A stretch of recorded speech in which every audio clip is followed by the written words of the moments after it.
1, 2, 3, and welcome to the TFYTC podcast, the podcast that we've tried to record several times now and never seems to work.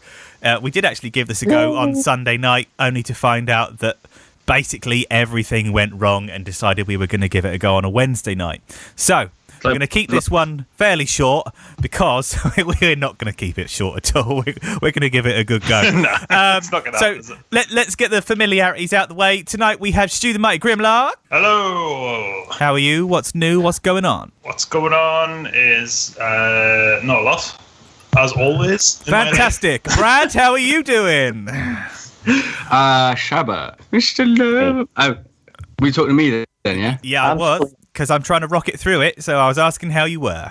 Oh, I'm good, but a bit tired because of all the job application stuff. But yeah, everything's smooth as a pizza topping over here in Wales.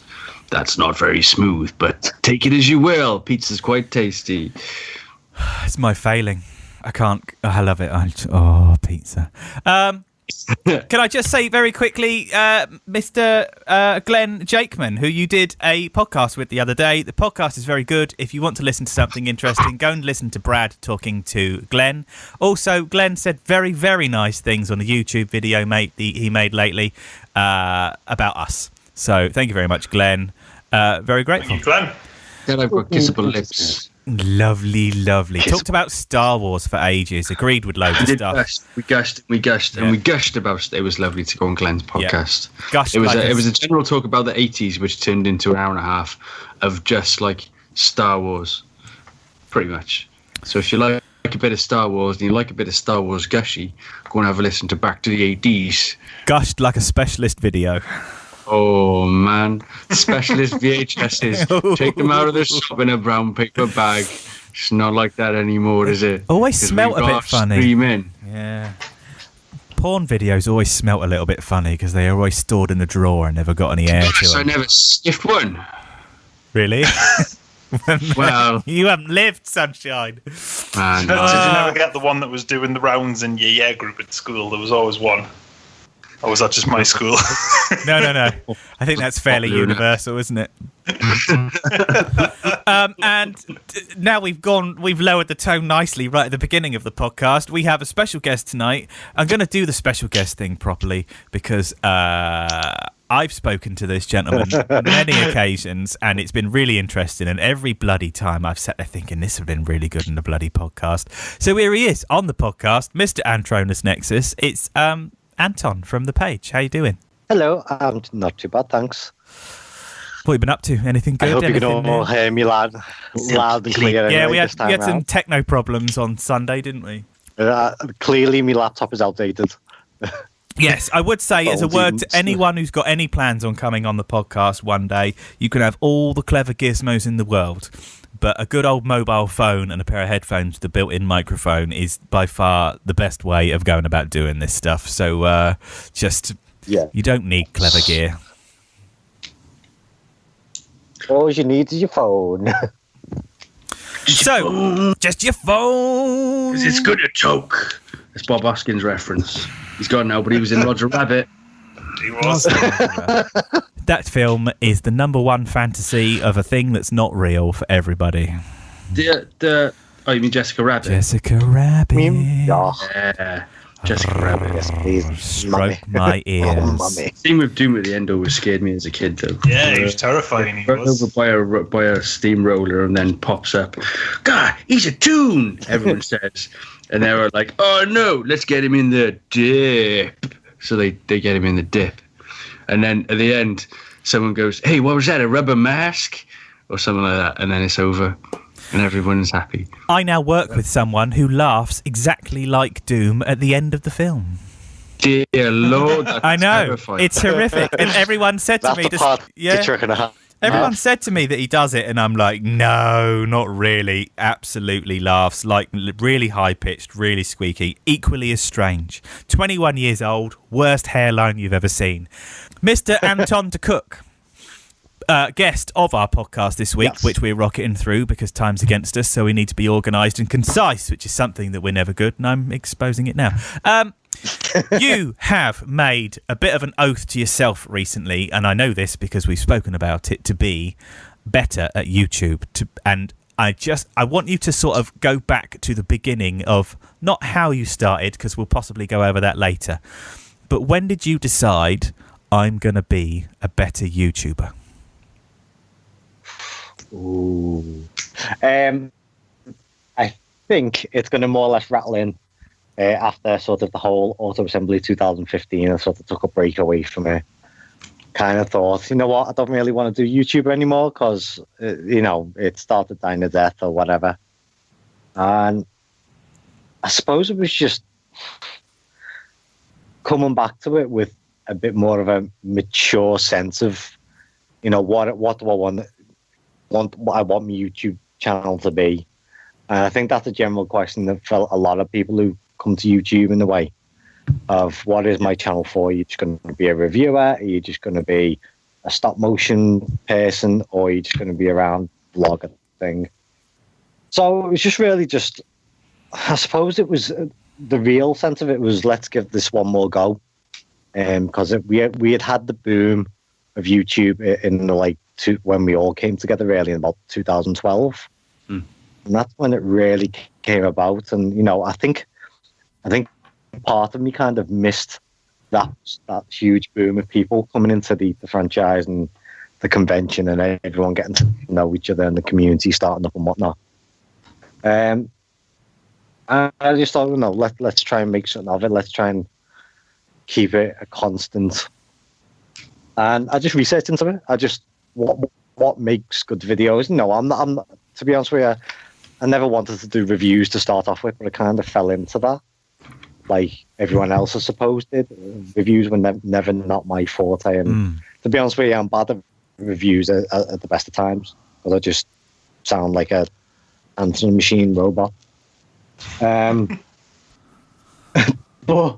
no, I just thought, just come back to it and give it a proper go. See, to make it simple again, because there's so many complications or, things are so time consuming that I didn't want to waste my life again on YouTube again in a way of spending hours in front of a computer, hours trying to film.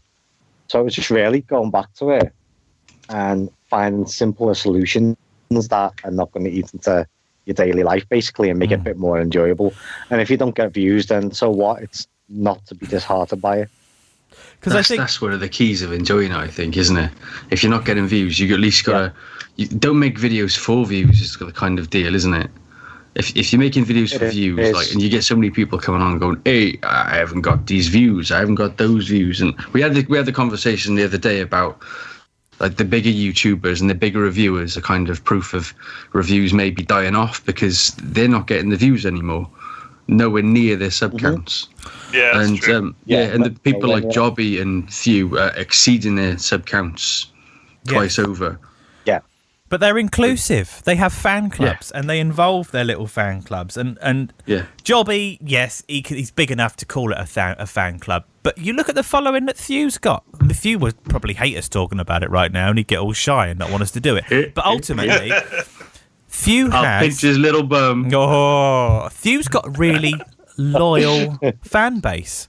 And Thew involves them all. Yes, and he has... He does, you're right, he does involve them all. Because what I think Thew did was he stopped being Thew Adams and he became Thew's Awesome Transformers reviews.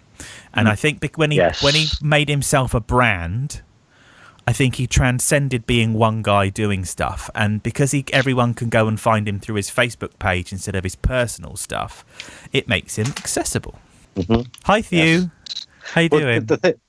Thew is one of the exceptions, though, because his personality is different, and he also creates a character. I find Thew, but obviously when you meet him in person, he's a completely different person.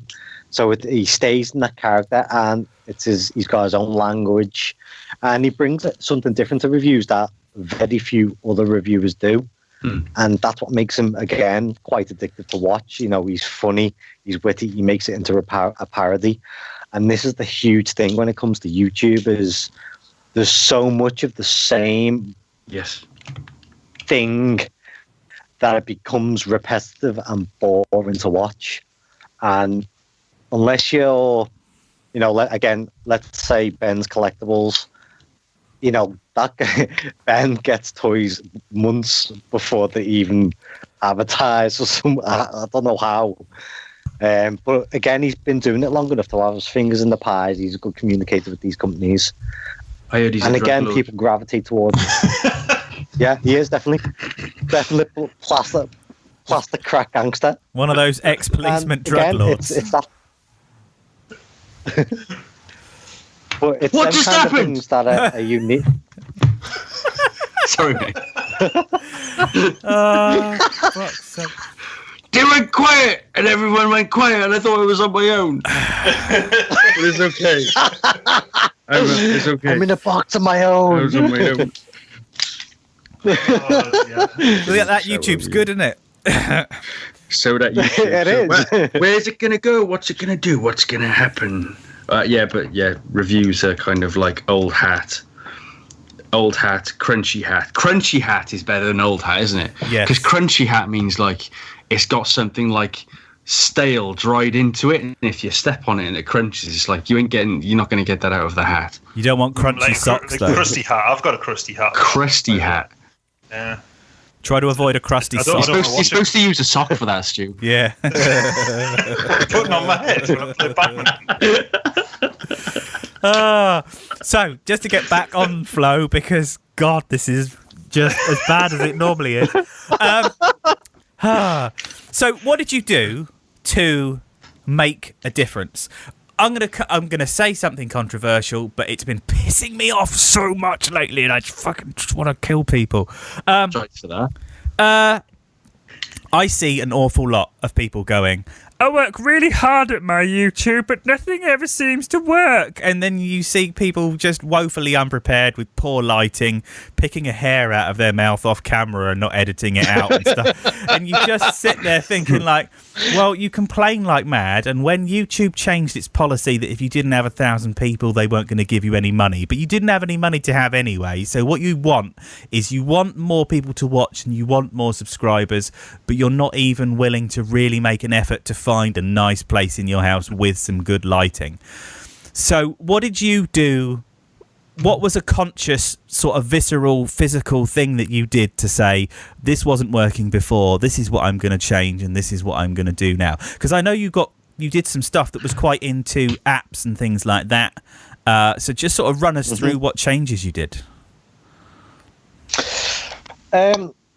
Well, again, yeah, like I said, the apps was a huge thing. Your phone, like we've discussed earlier on, your phone has so much on it now that you're either a desktop reviewer or you're a phone reviewer. And it was really just trying testing, certain apps out and whatnot. Obviously, the fundamentals that really go into making a video, decent lighting, decent sound, go a long way because you don't want to watch anyone who's in the dark, do you? Or sounds like the. Or do you? Oh, do you? Or you don't want to listen to anyone who looks like they're talking into a potato, neither. No. And That's a great analogy. You don't want to listen to anyone who looks like they're talking into a potato.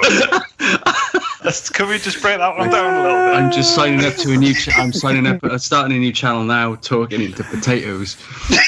That's There are probably some one of the sections best for things that we've ever on had Pornhub. mentioned on the podcast, Anton. That's fucking wonderful.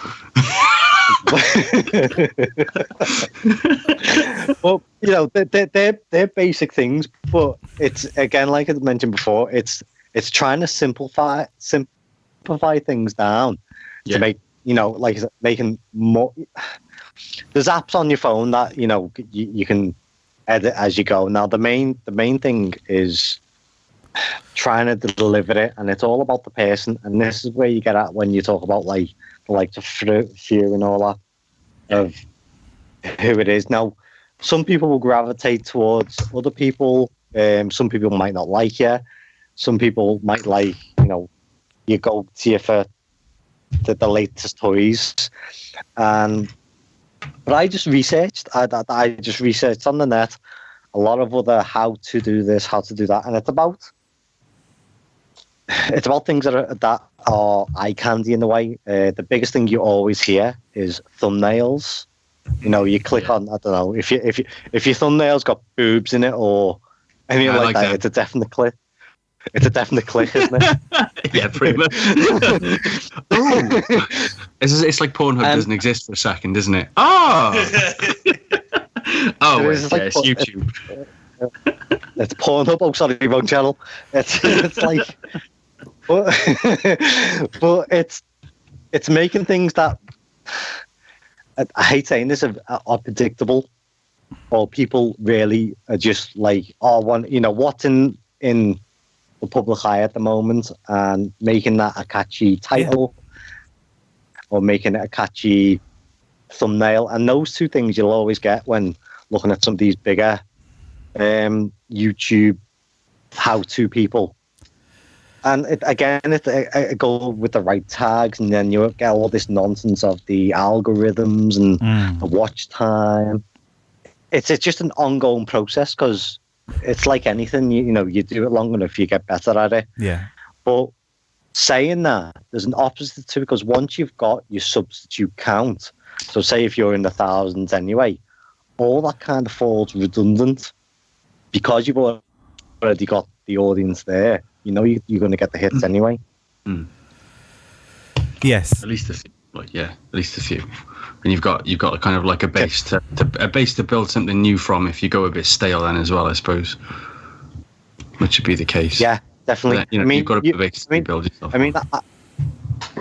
Yeah, definitely. It's getting your foundations, and it's like anything. It's you're starting a business. You broadcast yourself as much as possible. You do all the things necessary to get the word out there, and YouTube functions in that way anyway, because YouTube is a business in itself, and you've set up these sort of precedents and procedures to try and help, but down to you as well. The biggest thing is about how you deliver it. If you come across quirky, fun, energetic, or if you're going to come across bored, no one's going to watch your video, are you? Exactly. But that sort of it goes two ways, because a lot of people don't want quirky. A lot of people want straightforward. I think what you need to do as a YouTuber is just to decide, this is what I enjoy, this is what I want to be, and the people that hopefully will come and watch me are the people that enjoy, because you've gone down a very kind of, if this is what you want to do, this is how you do it. Or I used this app and this was very good, and this is showing you how I used it and what it did. And I quite like that, because from a robots nerd perspective, I don't really think anyone has gone down the road of bypassing talking about toys or Transformers. You actually talk about how you've done what you've done, and trying to push the scene, push other people forward by promoting yourself, which I think is quite clever, because it means you're actually you're one of the few people that are outside of the box.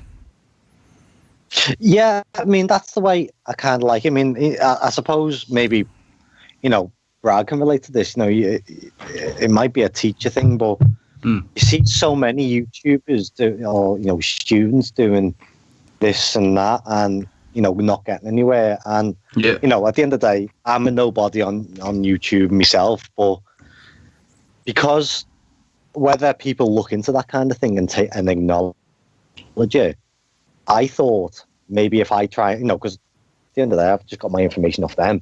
I'm just trying to translate it in the community I'm in a hope that someone might listen, someone might try it, it might work for them, it might not work for them. Yeah. So that was the message in a way that I wanted to translate through. But yeah, it's I would like, again, this people coming back to YouTube and feeling like they're not worthless or whatever they feel, or underconfident, because YouTube's a learning process. Yeah. So it's just trying testing it, and if I can try and test it and it fails, then I'll tell you. Which again, this whole monetization thing, I've never looked into any of it, but recently I thought, let's try it out. So I've actually applied for monetizing because I want to know what happens. I've never really looked into it. I've always avoided it. Do you count? So do you get your the minute 400 hours and your 1,000? Because I know you got more. How many? You got loads of subs now, haven't you? I think I've got just over 2,000. Yeah, and have you? Yeah. Do you how, see, I wouldn't know how to find out whether I was getting my 400 hours a month, because that's the big things now, isn't it? You go to Creator Center, it tells you in there. Yeah, it does tell you all the stats. Yeah, you can go on, obviously, the main desktop version of YouTube and check it out, your analytics. Yeah. Or there's the snazzy little app that I mentioned, which is the Creator Studio app. Yeah. That is literally, just shows you everything. So while we're talking about apps, Basically, what countries watch your videos more. What apps are you using? What apps are you using to make your YouTube? What have you found is working, and what would you recommend to someone else? Okay, so the apps I'm currently using at the moment, for editing videos, I use the Cyberlink Power Direct. That sounds all transformative in itself. Yeah, and it's really good. I mean, obviously they do PC versions, which are amazing, but this one just, again, I've been a long-term user of the whole movie maker thing, and it's slow when it starts taking on more than it can. But this Power Director Cyberlink, there's a free version, and the only thing you have to suffer with that is a watermark in the bottom corner. Or there's a fully paid version. Now, with that version, you're able to add 2 layers of music, picture-on-picture, green screen effects, floating words, different variants of that, transitions. It's just so simple. From someone who's used a PC, the movie maker version, you can edit a video in no time at all, and you can have that video edited within 20-30 minutes, and that's with all the effects and whatnot. So that's the edit version that I use, and that's what I've continued to use since I've sort of come back to YouTube. It's interesting. I use the desktop version of that. It would take hours upon hours to do the editing. That was probably just the way that I've Well, again, the app itself is kind of condensed it all into making what is really effective, really, and it's straightforward. It's got the same kind of layout, and it's just so simple. I found it just so efficient that I keep going back to it and back to it. Would you say that simplifying it's a win-win? Sorry. Would you say that simplifying the editing process has made it more fun? Because I know a lot of people seem to get bogged down in editing, and then the more they get into editing, the more they don't put videos up because editing feels like this great big mountain to climb. Whereas you seem to really enjoy it. Yeah, I did. And that was always one, again, where I want to make a video, but I really can't be bothered with the editing process. And then obviously just, again, try and testing certain apps. And coming across this one, it was just so fast and just it's at your fingertips, literally. And the stuff you can do with it for an app on your phone is incredible, personally, and that's what I'm going to continue to use at the moment. So, I think simplifying editing down and not getting worked up about it. Still having things look good, isn't it? Key. That's the key. Yeah. Still being able to have that amount of control of just like, cut that, and get it done. Yeah, definitely. It's key. And it comes in to, again, of how you structure your videos, and even if you record chunks of your video, take a breathe in between. But I find that a lot. I mean, Jesus Christ, I've probably got videos longer on outtakes or B-rolls, the amount of times I have to stop and start. But I just try and, because again, it's coming back to it, losing confidence and stuff on camera. Yeah. But it's just structuring your videos, whether you script them, bullet point them, and knowing just if you get that phrase out or that sentence out good, then just take a pause, just breathe in between takes, and then you can crop that. You know, you can trim that afterwards. There's a lot to be said for trimming. Amen. Or- Innuendo bingo. I found the same. Like, I try and whenever I do a video now, whenever I get bloody time, not this term, I tell you that, it's a case of I film it. If I do a review, I'll script it now, and I can spend like 5-10 minutes on a script whenever I feel like it. So I've had one going for months, obviously, because I haven't put a video for ages. But if I do like a grinding, which is like a random shit video, I'll just film random shit for 25 minutes and then just edit that over a week, and it doesn't take long. Yeah. I always feel like you enjoy also mean grinding. We're doing it again. I keep talking over the top of people. I'm really trying not to. Sorry. I always feel like I like you over the top. I always feel like you look like you enjoy the grinding ones more than the semi-sensible ones. Oh fuck yeah. Yeah. The grinding ones are way more fun to do because you can just piss around and do whatever you want, and you can if you're taking a video like 6 months ago that you've just found on your phone, you can just put a little clip of that in, and it doesn't have to make any sense. Nothing has to make any sense in the grinding videos. It's just me being stupid. And that's your sometimes I'll favourite say, like, bit. something that's what I like. But that's that's something I love about, you know, you particularly like you, Brad, because again, you're creating a character in them kind of grinding videos, and you're hilarious. I mean, Thanks, if I want cheering up, I'll watch your videos because you're just fucking hilarious. Thanks, man. I appreciate that. Especially your older ones with like Landmine and all that. Like, oh, God, yeah. hands with quavers. That is one of my favourite ones. That starts with Time Crisis. I was like, how can I put Time Crisis on PS1 into a review? Oh, I'll just put it at the start. That'll do. Yeah. And there's another one with Resident Evil. Like, starts off with Resident Evil door closing and then me running into the room. Stupid shit like that. It doesn't have to make any sense. Like anything that doesn't have to make any sense and doesn't have to be like linear or cyclical. Yes. I love that kind of shit. And that's it. Yeah, it's being very alternative, and again, it's a step away from the same stuff. Yeah. And that's that's the kind of stuff I gravitate towards, and yeah, it's more stuff like that. But that's a USP, isn't it? That's your unique selling point. People watch Brad stuff because you never know what's going to come out, because some days he's like proper teacher Brad, and some days he's mental. Most days he's mental. Yeah. And I think if you've got a USP, I mean, Thew does mashing two words together, or he does his grindcore. Loads of people have got a thing about them that makes you watch. Like Ben's Collectibles has always got his toy that he's talking about 6 months before everyone else's, and he's sat there rubbing his smug little hands together. Look at my toy. But that's why we watch, and you need to find one. You need to try and find one. When I used to really enjoy doing waffly videos, it was people would say, fucking hell, this is a really waffly one, and the more I talk about my personal life, the more people liked the videos that I was making. They didn't want to watch. They didn't want to watch for the toy. People don't give a shit about the toy, because after you've watched someone for 6 months or so, you are invested in them as a human being, as a much more than just someone who likes toyage. And I think a lot of people are forgetting at the moment that they are just talking about a toy, and they're talking about a toy that everyone else has just bought at exactly the same time, and they've forgotten to remember that their audience really want to know who they are as much as what they've bought.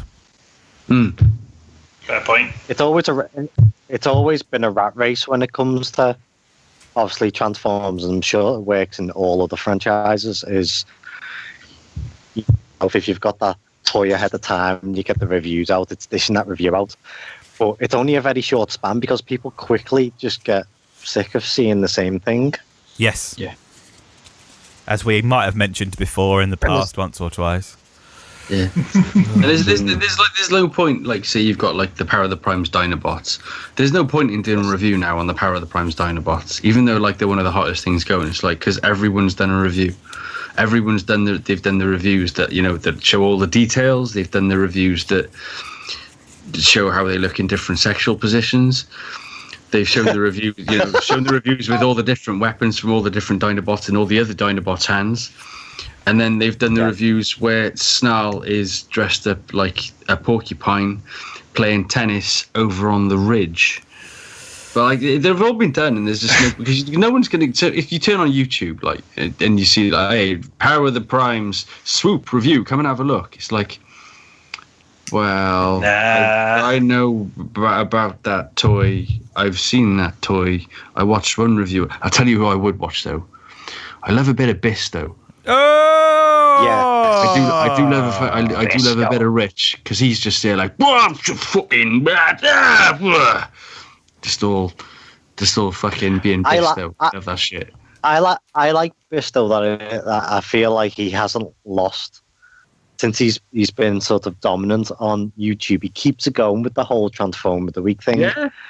And again he's a constant, and he's kind of like where most of the community may have fallen off. He's become a good spearhead for that. Yeah, he's and he doesn't lose that. Yeah, he's consistent and he's great. And again, that's another thing about YouTube is, you know, you're a weekly uploader, you're a fortnight uploader. Yeah. But Bisto just does it. Yeah. But he's got and the he's US. The most fantastic drunk. Oh yeah. Yes. Fucking hell. That man is a fantastic drunk. Depends how drunk he is when you catch him. That's very true. I wouldn't try and catch him. Well, like, no, he's fucking hilarious. Like at all the stages, and then eventually you just like it's Rich is half asleep. He is actually half conscious talking to you. Yeah, I think I caught him at that stage once. Word. It's just like, God, I love Rich.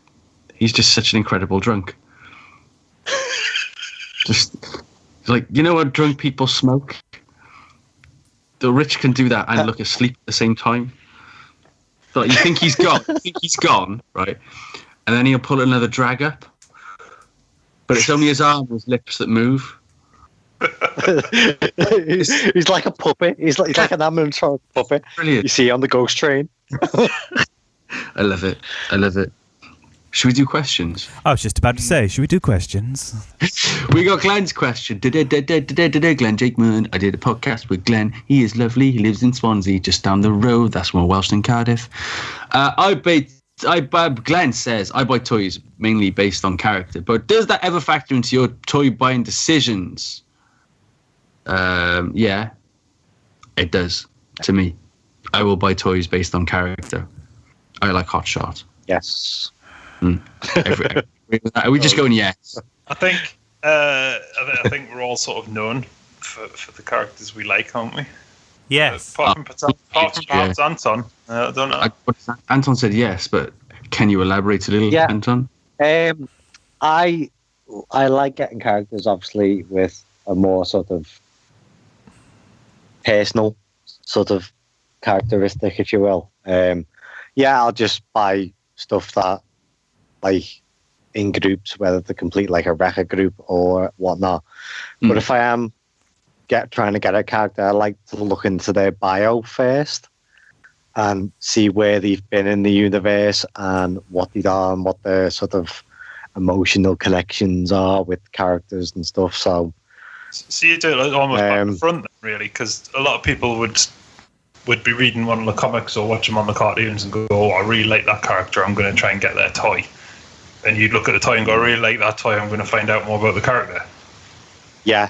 Right. And I kind of like that touch film on, like, whether, you know, the egotistical or self-centered and, you know, just sometimes just wacky and nuts. I kind of like that touch in the character, so I tend to gravitate towards them characters first before buying, you know, just characters. Yeah. Like Knockout or someone like that. Yeah. That's a very interesting one.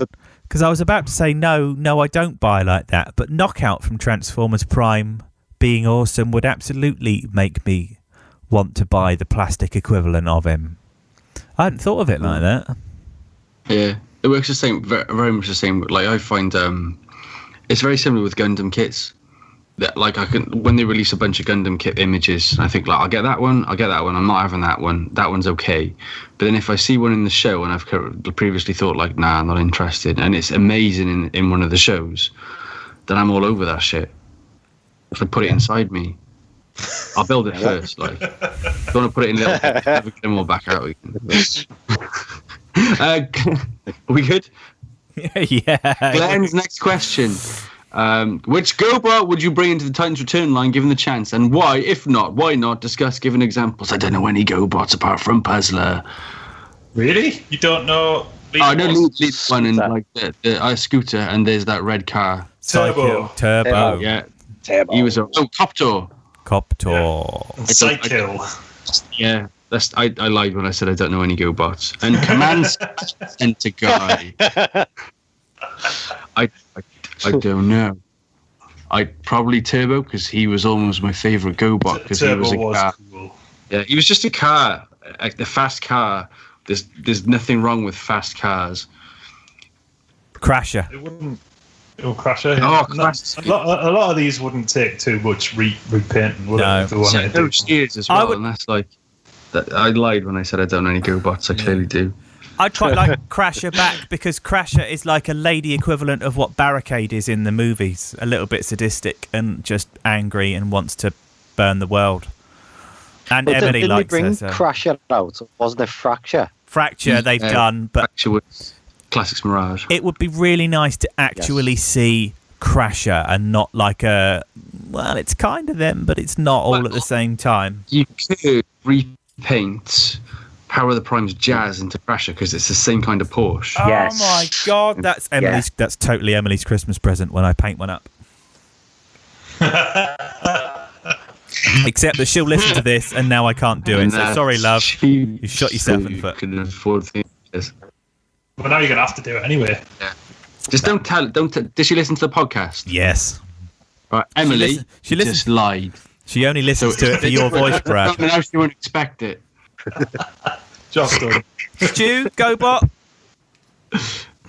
Did I not say one? I agreed with Turbo. Okay. Turbo, yeah. Let's He was go. my favourite when I was a kid. So I would like to see Scooter with his blonde fringe. Yeah. I was gonna say Scooter because Scooter would need a new mold. All the other ones you would just get a repaint of, wouldn't you? Yeah. Yeah, but Scooter would need some sort of they wouldn't be able to use a Combiner Wars car for that. No. Well, you could use Unless they Groove. just turn that squeaks into it. No, fair point. Yeah. Well, think of that. Elliot Ray, a good Transformers cartoon, Galaxy Force. Super Prime. Master Force. Animated was pretty tight. Prime. Prime was tight. All the Unicron trilogy. Now, the best part about that, Brad, is you. I love the way you say that with real seriousness in your voice, and all the people listening are going, meh, meh, meh, meh, meh. He's being sarcastic. You don't know nothing. Dave Menz. Ooh. With the current trend, I work hard at my videos, but what advice would you give to try it up your game confidence following a bit? What would you do to up your game confidence or your following a bit? Put your face in front of the camera. Yeah. I'd say.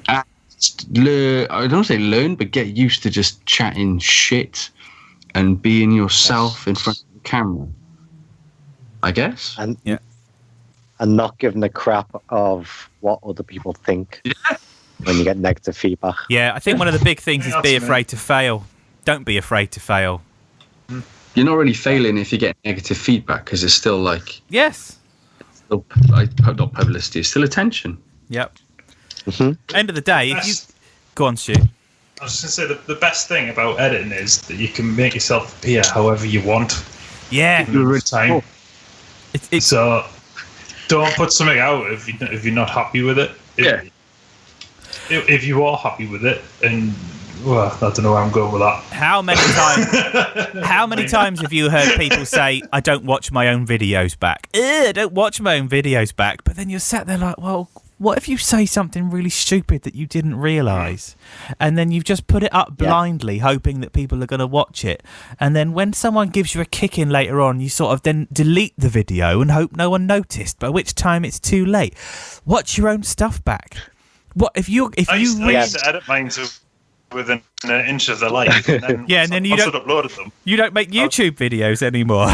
It's not because of the editing. I'll tell you that was the bit I enjoyed more than anything else. If I'm being honest, you were quite good at that. Like most of the jokes come in the editing. Yeah. That was where basically I would just turn a camera on and just I'd have a few bullet points of things I wanted to put across at some point, and I'd just talk for half an hour. But the problem is that I don't have half an hour to talk anymore, like in front of a camera. I mean, we've recorded these in the past where the kids keep running in and out, and there's all sorts of stuff going on. I have a very busy house and a very busy life, and I just can't do it anymore. Yeah, it's unfortunate, but the good thing about editing is you can do it whenever you like. You don't have to do it all in one go. Yeah. So, well, on the term of editing, I was a big, as you say, got feedback from someone who's appearing at TFN a long time ago when I done like a G1 style Till All I Want from Stan Bush, but instead of Stan Bush at that, like on the title, I put Stab Bush. And I've stabbed a bush or two. Stab Bush and Stan Bush kind of got in contact and went, I hope my songs aren't about stabbing people. My songs are about inspiration. And went, I'm really sorry, it's just a typo, I'm sorry. So I had to edit that out in the end when I look back and went, oh, you dumb fuck. Hey, he might have set his rapper friend on you. You never know. Oh no, that was ill-judged and ill-advised, wasn't it? No, it was fantastic. I'm going to go and watch it straight after this podcast. Steve Thomas, could you sell your collection if you needed cash fast? In my experience, individually selling them doesn't get fast cash. So if you had to like bundle them all off at once for like a low price, then if I needed it desperately, I think I probably could. Because at the end of the day, there would also be the relief of a lot of space being opened up here. Oh. I wish I had the room to display my Transformers at all, but yes. I think if someone came in now and said, "I'll give you like $3,000 for all your Transformers," yep, or $2,000 for all your Transformers, it's like, well, okay, there you go. Yeah. The thing is, you'd just start again with that money, wouldn't you? Yeah. It's a pain in the ass to get most of them. Yeah. But, I don't think I'd sell the Unicron trilogy stuff, to be honest, because I love that stuff. Like on my Japanese Unicron trilogy stuff, that is the awful blocky toys that are my bread and butter, must stay my bread and butter, I think. But the generations can go. Yeah. What about you guys? Anton, we'll go with you first, mate. Yeah, I would probably say the same thing. If I needed the cash, I'll sell them. But like yourself, keep saying things that a bit more sentimental to me. Yeah. Stu? I've sold most of mine now. If I'm being honest, I've only got my Grimlocks and my Legends and odds and sods left now. But it's been put into other things like some of the Star Wars Black stuff and the Destiny figures. And if you're not enjoying shit, you may as well just get something else, hadn't you? Well, that's what I figured. It was just taking up a load of space, and I wasn't even looking at it or using it. And I'm not in that. My office isn't based in that room anymore, so I wasn't even getting to look at it on a daily basis. So I just thought, well, I'll put it on eBay, see what happens. But a lot of it, it's like you say, you'll not do it fast. No, it took me a long time to sell a lot of the stuff I sold. Yeah, a good 6 months at least, like to get rid of. Who buy Transformers are twats. Basically, that includes. I'm including myself in that. If I'm being honest, but yeah, with it, everybody wants something much cheaper than what you actually want. Oh God, yeah, yes. Oh God, yeah. Dave. I think for the first time in a very, very long time. Brad's the sax. No, I haven't. But anyway. I could probably bin it all off. Count with yourself, Brad. I think I could get rid of most of it. Really? Yeah. Wow. Well, Okay. because I've had the house, right, and because I've had a place to put them all up, and because I've seen what a beautiful thing a real collection can be, I'm also very, very aware of what people think of it when they come round and see the house, or how much space it's taking up in the house that I could really use to do other things. Yeah. And just right at this, obviously there's, I've got some stuff going on in my life at the moment, and it just to look at it, it's an awful lot of money tied up in that lot. I think what I'd like to do, if I were to really think about getting rid of it, I'd half the Optimus collection and bin off some of the stuff that's not quite so funky, and just keep the things that really make me smile, because there's an awful lot of stuff that I've got because it's an Optimus, not because it's a toy that I really wanted. And I would keep most of my Titans Return classics. I'd keep all the Chug stuff, and I'd keep... because I've got some like oversized masterpiece I've really got into recently. There's lots of stuff that I've got that's really nice, and there's lots of stuff that I've just got because I needed to blow my wad on something. Yeah. And I'm really hyper aware of it at the moment because I'm fucking skint. And all of a sudden I'm thinking, there's all this stuff that I've got, and it's just, I'm not playing with it. I'm not playing with any of it. It's just fucking sitting there, doing nothing. So... maybe it's time to, consolidate. What I would do is take a few of them, put them in a box and put them away somewhere and leave it for a while. And if you haven't even missed them, then you don't need them. Yeah. Oxfam. Yeah. I've done it, right? Yeah. Because I have a big reshuffle a while back, and I put a load of stuff in the box until I was going to put it back out, and then I never put it back out. And I just thought, you know what, I don't even need that. I can get something that I do want out of that, so I just sold it all and got things I did. I think there's beauty in a smaller but more refined collection. Yes, absolutely. Yeah, there is. Maz from Maz Jostura. Maz did an article about it the other day, and he said, "This is my collection. If it fits in the collection, it goes in the box. If it doesn't, I pretty much take photos of everything and then sell it on to people." And I wish I could get to that, but I'm slowly getting there. I think if you fill your house with Transformers, you're a bit of a cock. Because that does make you really one-dimensional, doesn't it? It doesn't make you a very interesting human being. It defines who you are, really, doesn't it? Yes, it does. Yes, and there's more to life. There is more to life. So yes, it's an aspect. It's a hobby. Yeah. All right. Oh, I've got a question for me from Ben the Juice Saunders, because me and Ben had we talk about X-Wing, the tabletop game. So specifically for Brad, which is your favourite ship in X-Wing so far, and have you had any particularly memorable moments? Well, being the isolated loner that I am, I only play in my bedroom against an app so far. I haven't gone down to the local gaming centre or anything like that. Oh, so you need to. Yeah, I'm kind of hoping for someone to come along and play a game of X-Wing with me at some point. If you come up here, I can set you up with my mate who plays every There we weekend. go. That'd be fab. But I think my favourite ship I've flown so far is probably the Ghost. Really? Because you can dock the Phantom in it, and you can undock the Phantom during a maneuver, and it's like the Phantom's got quite fairly decent stats as well. It's heavy use on the old squad points. I like A-Wings as well. Do you play, Anton? Yeah. Do you play as well? I play X-Wing as well. Oh, amazing! What about? I find the Ghost as a sitting duck on the table though. Yeah, that's the thing. There's no evade on it, is there, at all? Or you can use evade as one of your actions, but then you can't. Yeah, you have to rely on the shield and you have to rely on time. Yeah. But I like there's this pilot that flies a TIE Defender called Countess Ryad, and you can change any of her moves to a K-turn, which means you can do a 180 spin at the end of them. Yep. Should we leave you to alone? X-Wing won't know what I'm talking about, what we're talking about. No, you lost me about 5 minutes ago. Yeah, she's a lot of fun to play with. Do you two want some special time on your own? I think we'll have to have a game sometime, Anton. Fantastic. Yeah, definitely. Yeah, I love a bit of X-Wing.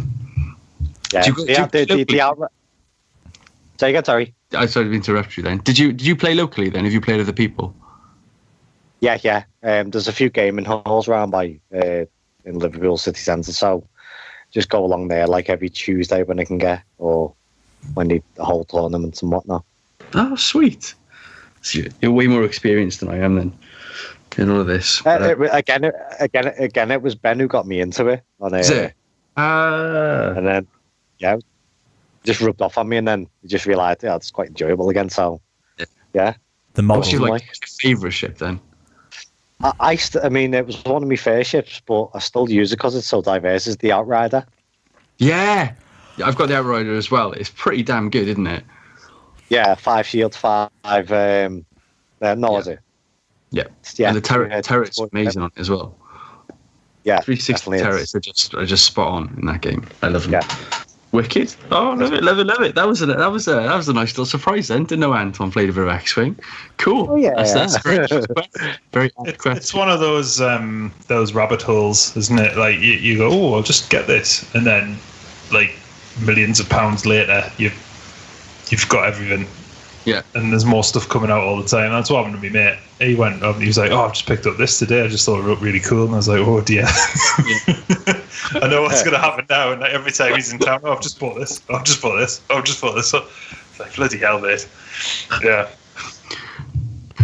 Mad. Everyone knows one of those guys. Right. So we bosh through quickly because we're running out of the old timey. Yeah. Right. Let's go with like paragraph answers. I guess. All right. James Kennedy. Bill Harrison is Bushwill Cannon. Yes. I don't know what it is. It sounds like a world full of women who don't trim. Another section on porn. Like, we don't want to be gender specific, and well, because we fall into that trap before. Oh, I'm going on. James Kennedy. Do you think Transformers in general are becoming a bit stagnant? What would you do personally? And if you had to say to reinvigorate the franchise, well, personally, I think it is going a bit stagnant, and I would definitely release a Bumblebee movie. What about you guys? Stu.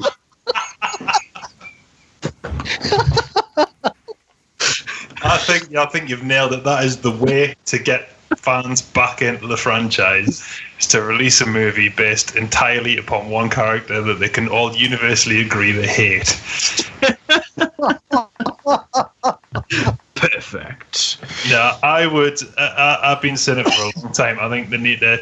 They tried it in the 80s, and that's when it all went tits up. But they need to just get rid of Optimus and Megatron, and bring new buddies in, bring new goodies in. You kind of keep it's not The Simpsons. You kind of keep using the same cast all the time because it just doesn't work. I think like toy wise, it's never been better, but then media wise, it's really never been shitter. Which is why I think I've gone off it a little bit because there's no media that I'm following now. No, same. And I even done the comics off because they were I bored of them. So Anton, what do you reckon? Is it stagnant? Yes. So it is. It's becoming a little tedious now, and I think it's its own It's on its own self-destruct course, really. And we have films to thank for that in some ways. But I would personally just reboot the entire thing and make it more appealing to what fans they know. said they were going to do that, didn't they, with the films? Which is fair enough. But I think getting rid of Bay would have just been. We talked about this before anyway. Yeah, definitely agree with that. Dave? There's not enough Funko Pops. I don't understand them. Am I the only person who doesn't understand them? Fucking awful. What's the appeal? They're hoard mentality Funko Pops. What? They're hoard mentality, aren't they? They're just hoarder mentality. It's just like I've got 3. I get one for every Star Wars movie that's been released. That's just my little rule. I like to get one. Do you open them or do you keep them in the box? Fuck, they're over there opened. But what I don't understand is people who just buy them. They're like a tenner a shot, aren't they? Yes, and they don't do and then they just pile them up. Yeah. In the box on a wall. The wall. They all look the same. There's no difference. Sorry, I was off on a little rant. I've reined myself in because I could have got on for a while. Go on. Oh, God, it's fine. No. Do you know what I'd like him to do? Go on. I'd like him to invest in something else. Like that rumours this week about a Mask movie. Fucking yes. Let's see a real life Thunderhawk. Yeah. That'd be amazing. Let's take the money from Transformers, right? But keep it within the Hasbro franchise. Let's keep the money in the same place so it's going in the same pockets. Invest that money into something that gets us all salivating at the mouth about something else, which invigorates our enthusiasm in the nerd community. And then give Transformers a bit of time off. I do think it needs a break, to be fair. I think because we've had it shoved at us continually for months. For years. Long. Well, since 2007. Yeah. Just keep it ticking. Keep shit ticking. Like, keep the toy lines ticking. Yeah. Fine. Slow it down. For the people that are really interested, release some really, really just obvious shit. Like, do a Wreckers series or something like that, and actually just release a box set of the Wreckers, and then just pick the face. But just do it dribs and drabs. Put it in your Forbidden Planets and stuff like that. Put it in all your cool stuffs. Don't do it in your mainstream, not Toys R Us anymore because it's defunct, but Entertainer and that sort of thing. Just fuck off for 5 minutes because I'm bloody sick of it. Because everyone, say to anyone at the moment about Transformers, make it exciting. Just take it away. Give me something to look forward to. Get exciting. They're gonna make it like something to wait for. Yeah. Barry Shaw, our lovely Baz lad. Primus. With the ongoing Transformers comic coming to an end, where should the comic life Transformers go? Rescue Bots is the longest running Transformers cartoon series. How come this gets it right while the rest can't? I haven't watched Rescue Bots, so I don't know. But I think the Transformers comic series should just go to manga. I'd love a Transformers manga. Yes. And what after that? Like an adult-based manga as well, with sexy women. Obviously. So you want Kiss Players Mark II? Perfect. Yeah, spot on. That's what I think. I've actually got no problem with Kiss Players Mark II. No, I think that's fine. Yeah, we all good on the manga? Yeah. Cool. Fine. Whatever. Bill Edson, what gender are Sharkticons? What gender is the question? We've made that mistake before. Bisto, you're on death row about to be executed for a crime you may or may not have done. Along with the usual last meal, you are offered the chance to play with a Transformer one last time. What is the meal and what is the Transformer? I'd have a burger and I wouldn't want to play with a Transformer one last time.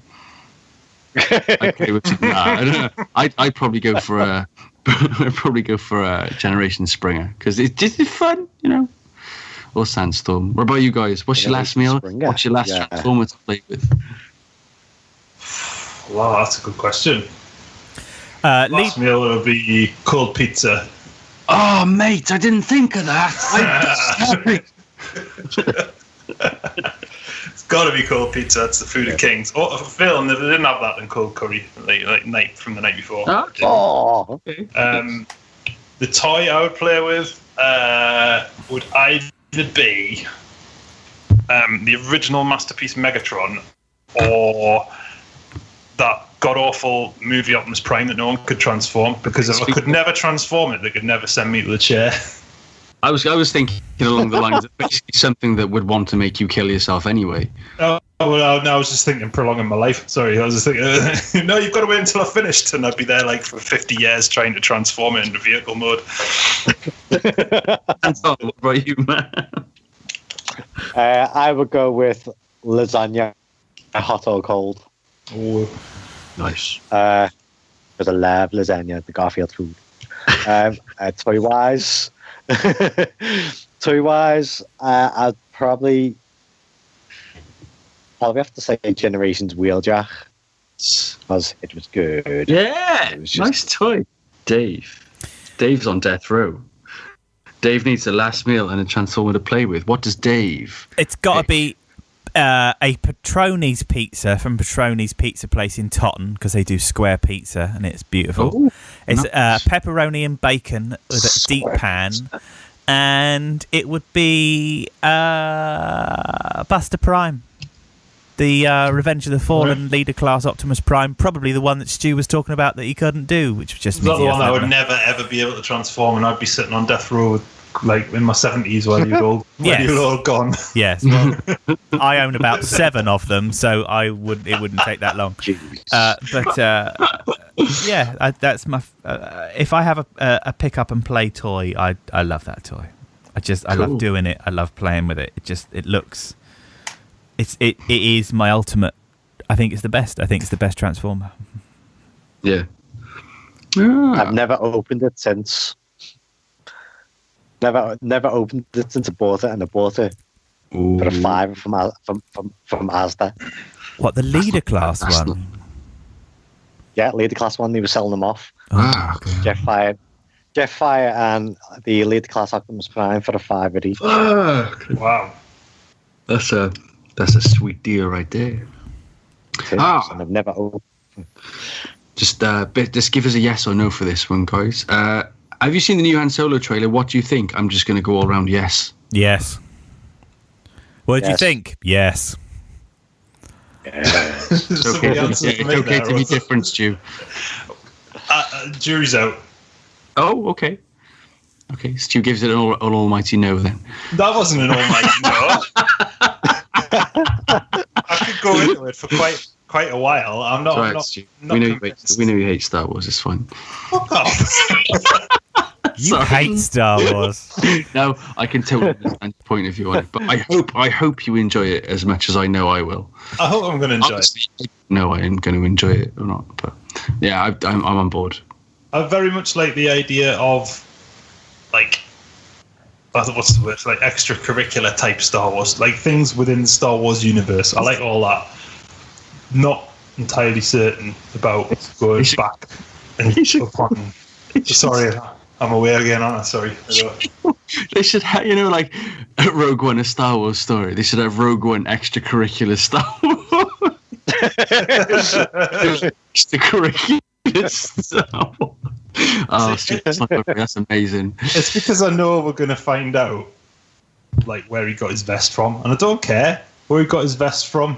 You know, like things like that. Like, oh, you've got this vest because, like, they build him in pieces. Like, here's his vest, here's his gun, here's his hair, here's his. Why he shoots this gun because somebody he loved gave it to. Oh, I know they're just gonna. Well, that's the way it looks. Anyway, the jury is out. I'm going to go in very open-minded. I don't like his face, but I love Alden.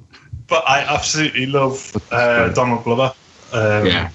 He's probably one of my favourite people in the world because he's amazing in Community, and I love his music, and I don't think he can do any wrong. And every single picture I've seen of him as Lando just looks absolutely brilliant. I love the poster for the film. It's got all these people looking all grandiose. It's got a little tiny Lando, but that little cocked eyebrow just goes, it's all about me. Perfect, isn't it? It's perfect. Hey, baby. I'm very excited about him, but the rest of it... So that's like Joey, our friends. Hey, how you doing? Yeah. So that's yeses and a no. Moving on to the next question. What's the no? I know. Jimmy Jim, what's the longest period you've gone without buying a bot?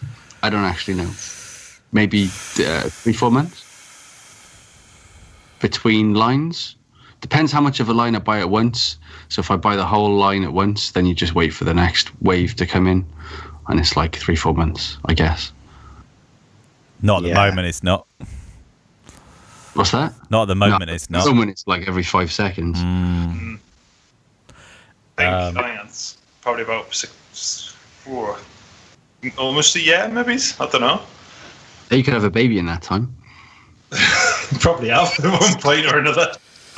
I'm trying to brutalise you today, Stu. Sorry, man. I don't think this, man. Come on, I'm an open target. Hey? I'm an open target. Yeah, well, that's why we're leaving me alone, innit? I don't think I've gone more than a month without buying a toy in years. Really? Literally years. What would you say if you asked Emily? Well, she can't go 5 minutes. I wake up at 6 o'clock in the morning. I literally wake up at 6 o'clock in the morning. I'll go for a shower and I'll come back and she'll just be sat there perusing eBay and I'll be, what are you looking at, love? And she's just like, nothing. I just typed in the word transformer. I'm just going to see what it's going to turn up. And I don't know what the fuck's sake.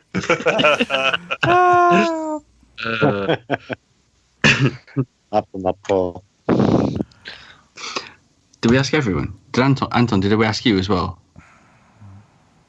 Yeah, around about the same as you, about 4 months.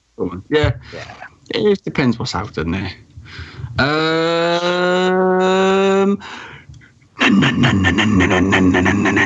Nosy John knows. TF Nation is around about 4 months away. So, what are the toys you would hopefully like to pick up while there? I have no idea this year. Probably whatever Power the Primes are out at the time, if I don't already have them. Or some. I like the Space Bridge, and it's like just bins full of like old Unicron Trilogy toys that you can get for like a tenner. It's like, hey, this is Armada Red Alert that is in orange. I'm going to buy this for a tenner. What about you? Got anything you want from TF Nation this year? I can't afford anything this year. No, it's fun. Oh, the boiler. Yeah, it's been a while. The old friend is back. Boiler, it's not heard of for ages. Hiya, Boiler, how are you doing? He's boiling. I'm not buying lots of toys at TFN this year because the only way I can fund going to TFN is to spend all of my toy money on attending the event, and I am obscurely quite okay with that at the moment because last year I spent an awful... Well, I don't know. I've been going to TFN for, I think it's 9 years now, and I would say for at least sort of 9 years, I've come back with a load of tat that I don't really want. This is the 8th. Yes, yeah. 10, 11, 12, 13, 14, 15, 16, 17, 18. No, it's 9. This is our 9th. Yeah. Oh, God. I know, which means... Roads, teaching the nation's children how to count. Next year, it's a decade of attendance. Oh, shit. So I'm going. I didn't count. Yeah. I'm going. I'm going to go and see Stan Bush. I'm going to meet all my friends. I'm going to drink some beer with them all.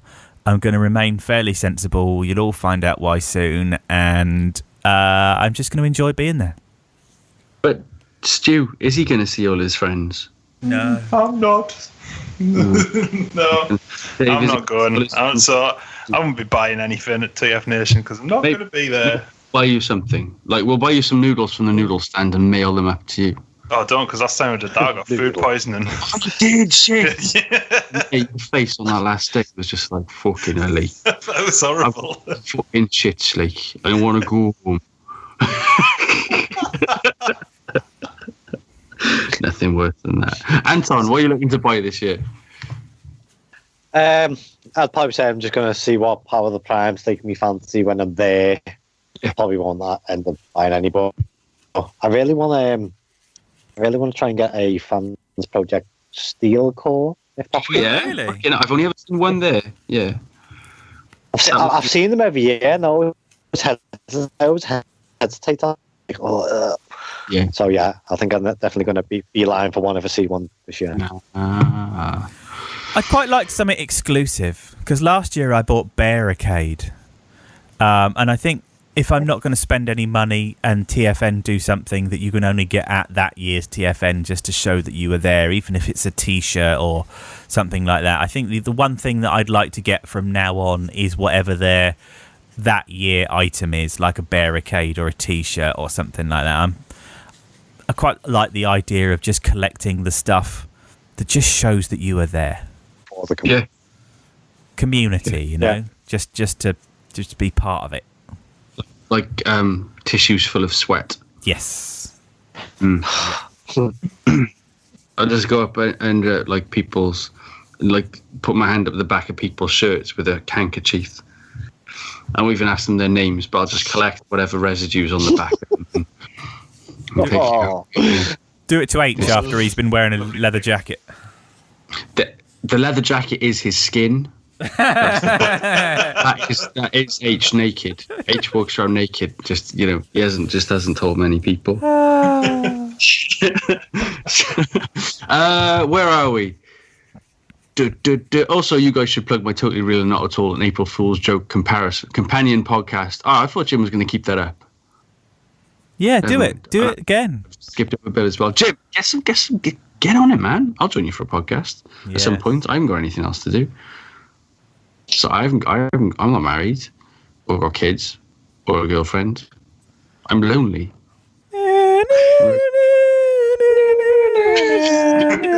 Bill Litson, what do you think of your Power of the Primes toys now that you have some? I like them, said Bill. But I also like them, Bill. I thought they were going to be like, and I could quote myself saying this, I thought they were going to be Combiner Wars 2, which in a way they are, but I think the quality has surprised me a little bit. I've got the Dinobots and I like them. And Moonracer, who transforms into a dildo car. But yeah, I like it. She is a dildo. Battle Trap. We talked about Battle Trap the other day when we tried to record this, didn't we? Battle Trap's fantastic. Yeah. Apparently very cheap in the Entertainer at the minute as well. Yeah, very. Oh. £8.25 for each per Battle and Trap. And tailgate as well because we've got the legs and the torso. Yeah. Blue bit, grey bit. Well, what about you guys? What do you think of the Potper? I bought Optimus, and I like him enough that I would like to buy Rodimus as well. I think it's very clever. I got Rodimus. Yeah. He's all right. And the reason I like it is because I worked it out without instructions. All of it's quite good fun. It's very anthropomorphic. When you pose the Optimus, it's very humanoid in its stature, and I really like that. I know it's a stupid reason I like something. I'll say Rodimus I don't think is as good as Prime. No, that's nice. Anton, what do you reckon of the old Popper? The old Popper, I'm not really impressed by them at the moment. I'm a huge nerd for scale. Not Endeavour in scale anyway, but I don't know, I kind of expected more considering how good the Titans Return line was. Titans Return was the cheese on the pizza. Yeah, definitely. And I just feel that they're a bit, there are some nice looking figures which I will pick up, but I'm not really in any huge rush to get any of them at the moment. Apart from Elita 1. Oh yeah, she is nice. It's really good. Yeah, Elita 1's nice. Stu, what are you feeling? Stu? I haven't bought any yet, so I don't know. Oh, I would recommend. I've got Grimlock. Grimlock's rather nice. Yeah, I do like Grimlock. Fat tail little bugger, but yeah. So don't buy it, Stu, and wait till Brad sells his.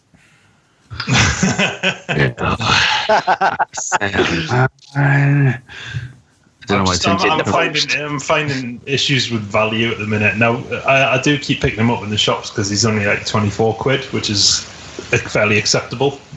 Yeah. But like, I was in Toys R Us about 5 days before it was due to close, and I picked up what was it? What was the last film? The one that I didn't get all the way at the end of because I fell asleep. Oh, Power of the Primes. Oh, fuck no. The last night. The last night, yeah. Picked up the last night Grimlock, and even with I can't even remember how much it was that was off this price, I still thought it was too expensive. Yeah. He was down to like 12 quid or something. I'm not paying 12 quid for that. So I'm having a bit of an issue with just a fight with myself over what things are worth, I think, at the minute. So I'm considering if I might visit the Entertainer this week, and if they've got them little ones in, I might pick them up. Yeah. For £8 each. I think that's acceptable. There's thresholds and limits, isn't there? You get if you see something in a shop, if it's a £5 or less, it's almost an insta buy, isn't it? It's that's £5. But if it's £5.50, you think, no, I'm not going to bother. I'm not going to miss it. It's sort of the way that I look at things. It's just going to fill it more shelf space. Yeah, exactly. Tony! Close your eyes, give me your hand, Thrustle. Now we have Battle Trap and Power of the Primes. Would you want to see Flywheels 2? I would certainly like to see Flywheels 2. Is everyone on that for a yes? Is that the sequel, The Flywheels? Yeah. That's the tank and the little jet that would work very well as a duocon. Is the other duocon? Yes. Yes. I was making a joke that was so bad nobody noticed it. Shit. Right. Yeah, of course it would. I think you'd be good. Moment of silence for Stu's joke. Yeah. There goes the tumbleweed. It's got Brad's name on it. What the fuck? Dave, you want some Flywheels action? Don't care. Oh, Dave! No, come on! No, come on! The truth is, I've got no nostalgia for them. I've got no nostalgia bone for them at all, and because of that, I'm not bothered. Fair play. Just like Stu said about Star Wars. Fine. Yeah. Okay. Stu doesn't like Star Wars. Stu is actually one of the biggest Star Wars fans I know. He doesn't like it. No. I love Star Wars. Stuart Rowe, Red 5. Stuart Rowe, how do you feel about customs? I know Brad and Dave are handy with a paintbrush, but what custom TF would you like to do? I'd have to go with like anything that I could make into a hot shot, because I'm a bit of a hot shot fanboy. He's the antithesis of G1. And yeah, just some kind of like really nice hot shot toy or figure, deluxe size, that's better than the generation, than the universe one or the Henke one. I'd have to go hot shot. I'd like a third-party company to release blank canvas stuff for customizers in just white plastic. Okay. A bit like them. A bit like the Unrustable Bastards one, yeah. The Vitruvian Hacks things as well. They do blank ones, don't they? Yep, and just something you could paint yourself. It's so hard painting over the colour schemes that you've already got. And you end up f***ing up everything, don't you? Yeah, so I think if someone was to do something that was for customizers, I would really like something that was just in white or grey or whatever, just so you could prime it and then get on with painting it your own colours. Cool. Anton, what about you, mate? I don't really know on that one. Customise wise, I'm not really sort of that effective with paint. But character wise, I'd like to have a go to. I like face paint or I like makeup. You can paint a good face. That's what I'm saying. I love it. Stewie? I have literally no imagination, so I never know what to think until people already do it. And then I go, well, that's a good idea. Well done. You know, you get a post or something and they go, like, turning Onslaught into Grimlock or something like that. And, oh, bloody hell, never would have thought of that. Well done. But yeah, speaking of customs, I can't remember where I was the other day. I was either on a group on Facebook or looking on Twitter, and there was loads of people, like, taking the piss out of Rumble Frenzy from back in the day. Do you remember Rumble Frenzy? Yeah. I was, hang on, was it Rumble Frenzy I know? Or Xavier Cal I know. Yeah, I remember Rumble Frenzy because he got done for something, didn't he? Oh, did he? I mean, I don't really know anything about him. I just remember seeing the videos that he kept posting of, like, these most amazing looking customs. Yeah, he was real good. He was really good. But I'm sure he got done for something. Right. Wise or with his commissions or something like that. Oh, well, yeah, he was dodgy, then fair play. But they were taking the piss out of these. Don't take that as gospel, but were they? What were they saying? I can't remember what it was. It got me really annoyed. I think you weren't there in the day.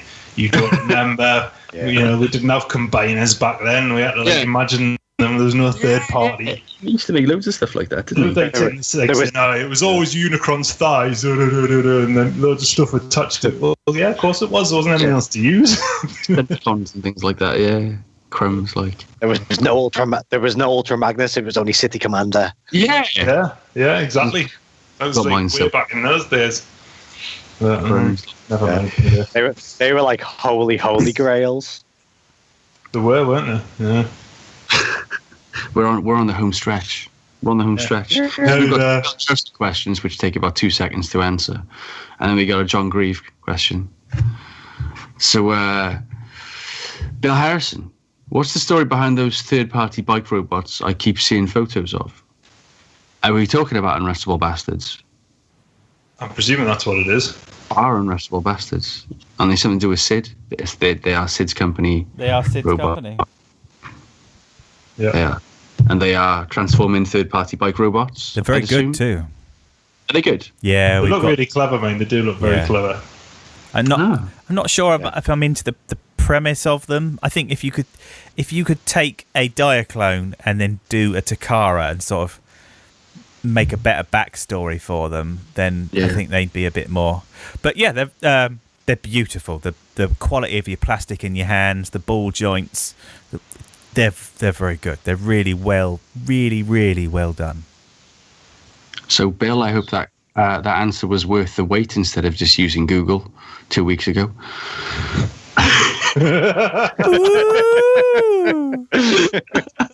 Is B&M insane for deciding to now sell the TLK leaders for only $4.99 each? Maybe, but that's a good price. Is that what they're selling in the mat? I didn't know that. I've been in loads of B&Ms because my job gets me around, and I've never seen one for $4.99. B&M is always like full of promise because someone's seen something somewhere for a ridiculous price, and it's never there when I go into B&M. That's what I find. I never find anything in B&M. The only B&M in the darkest corner of Britain. Yeah, just one, isn't it? Like in the Badlands. Badlands B&M. It's got all the Transformers, but you have to get through the gauntlet of shotguns to get there.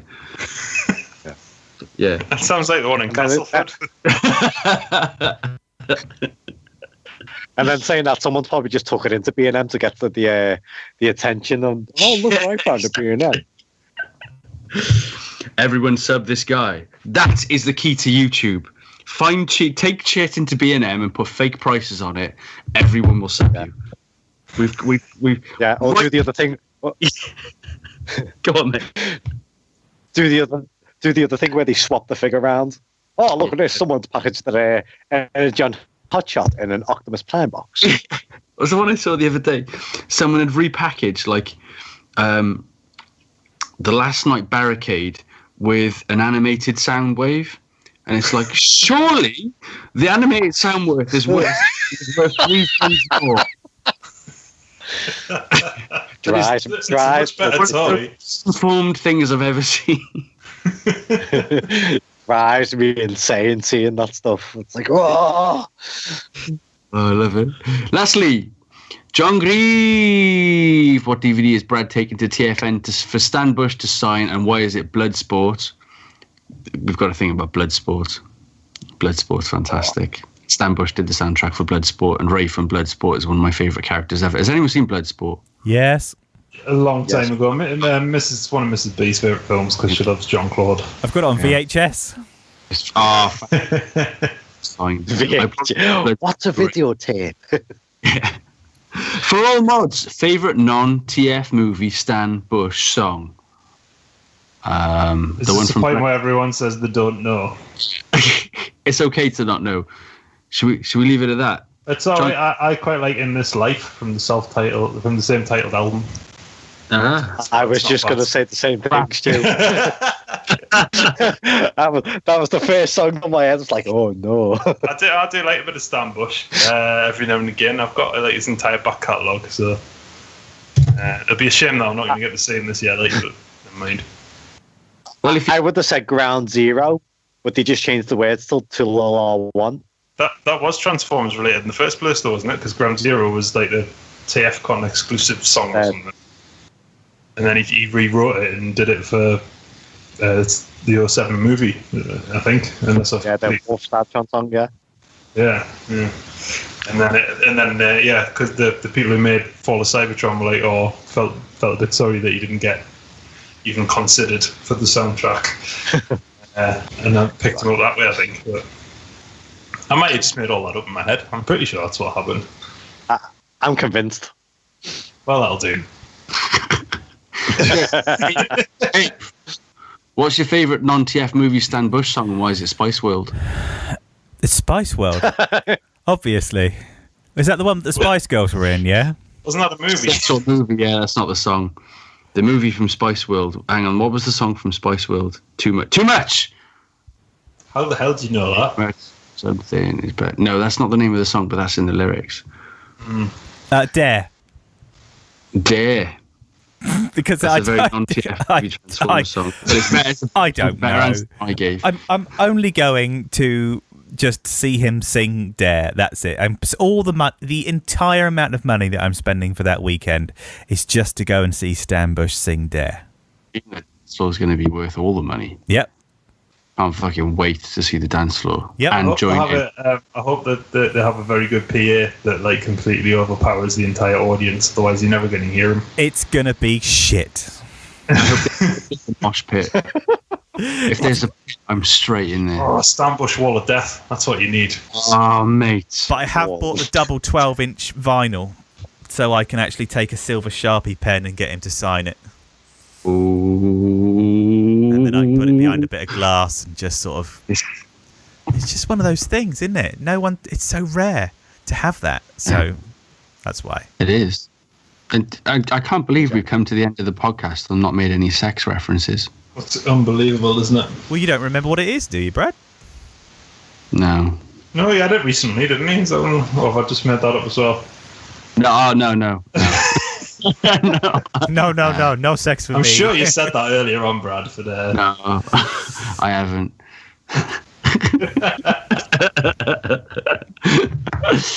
Too much of something is bad enough. Did you know? I think that was a green videotape, and it came in a tin.